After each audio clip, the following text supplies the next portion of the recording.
Bishop at the school, for giving me the opportunity to speak today. As Thomas has said, my name is Zengi Ziwemsimang, and I'm the CEO of the Oliver and Adelaide Tambo Foundation. Now, the foundation was established 10 years ago, and we established it in order to promote, preserve, and protect the legacies of Oliver and Adelaide Tambo. We do this through a lot of different community interventions.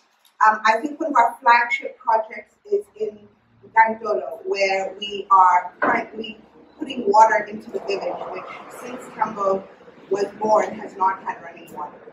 So we do a lot of community-based projects, but we also do events such as this advocacy work to tell people more about who Tambo was and what his contribution to South Africa was.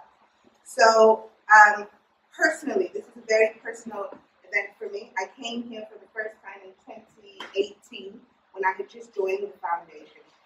And I was so impressed by all of the work that had started to be done to really focus on the same values that the Tambo Foundation hold dear. And those are the values that really represent both Oliver and Adelaide Tambo. And those are the values that have found expression on the wall outside today.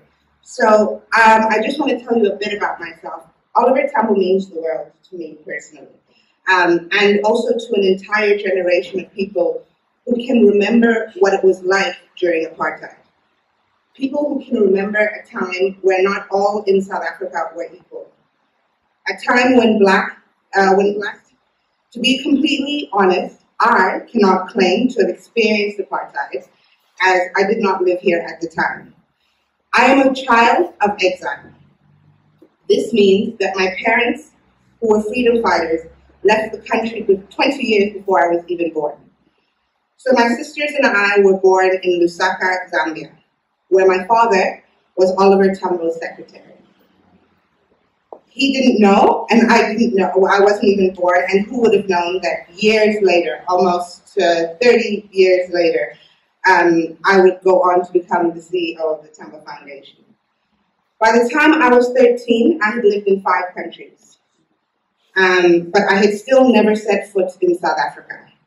In 1993, my family and I moved back home, just in time for the country's first democratic elections in 1994. As you know, Oliver Tambo was the president of the African National Congress for almost 30 years. This makes him the longest serving president of the ANC and the longest serving president of the movement, which is the oldest liberation movement in Africa. So Tambo went to St. Martin's School, and that's why this whole connection happened, and that's how we found ourselves doing our tour in 2018. And at the time, as you know, St. Martin's was called St. Peter's. Your school is steeped in a rich and fertile history. You are all so lucky to attend this institution that has produced some of the greatest South Africans that have ever lived. And not just Oliver Tambo. There are a number of very esteemed people who went to this institution. This school was at the time referred to as the Black Eton College. So the history of this school is extremely important, and that's why we're doing the work that we are today. As we stand here today, South Africa has been free for the same period of time that Tambo was in exile and that he led the ANC. The most powerful tool that Tambo had in his arsenal were his values. Armed with an unshakable belief in the ability of goodness to triumph over evil, Tambo truly led by example. The high standards that he expected from those around him matched the high standards that he expected of himself. He was famed the world over for his humility, his tenacity. 30 years is a long time to not know whether or not freedom will actually come. And he never gave up. He passed away just before the elections, a year before the elections. And so he never got to see the freedom that he dedicated his entire life to realize. He did, however, come back home in time to see the beginning of the freedom, and he did get to see his friend, his best friend, Nelson Mandela, who he hadn't seen in 27 years, just over. The words that you will walk past every day represent the values that Tambo stood for. These are the values that, as a foundation, we want future generations to embrace and to live by. Honesty, respect, selflessness, and courage. These are the values that freed a nation and have the potential to unlock endless opportunities for you and future generations. We are so grateful to the leadership at St. Martin's for promoting and preserving Tambo's legacy in the way that you are doing today. I know that you do this with a deep understanding of how living the Tambo values can help to create the South Africa that all of us want to live in. The South Africa that Tambo, Madiba, Sisulu, and so many others gave their entire lives to see come to bear.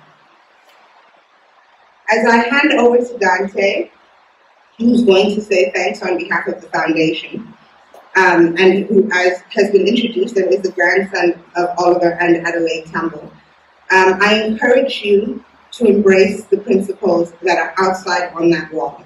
I encourage you to make sure that the values become living, breathing things and not merely words that are on a wall. There's a quote by Billy Graham that perfectly highlights why it is so important to keep Tambo's legacy alive. He said, "If wealth is lost, nothing is lost. When health is lost, something is lost. But when character is lost, all is lost." The only way to keep the legacy of Oliver Tambo truly alive is to breathe life into these values, to be honest, to respect others, no matter how different they are from you, to share and to care about those in your community, and to have courage always. Doing these things is the best way that any of us at the foundation can thank Tambo and all of those who have sacrificed so much so that we may live in a free South Africa today. And we encourage you to do the same. Thank you.